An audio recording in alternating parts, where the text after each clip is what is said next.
Miután a neoszovjet hordák megfenyegették az európai államokat, hogy aki ukrán katonai vagy hadianyaggyárat létesít, azt ellenségét fogják tekinteni. A dánok körbenéztek, mondtak egy nagyot, hold my beer, fogd meg a söröm, és létrehoztak egy ukrán rakétákhoz szilárd üzemanyagot gyártóüzemet.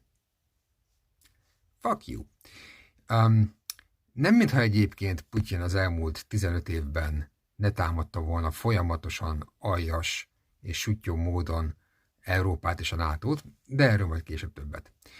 Én azt gondolom, hogy bármelyik szélén legyél, vagy pontján a politikai spektrumnak, szinte biztos, hogy nem akarsz ilyen ork bandát a szomszédba.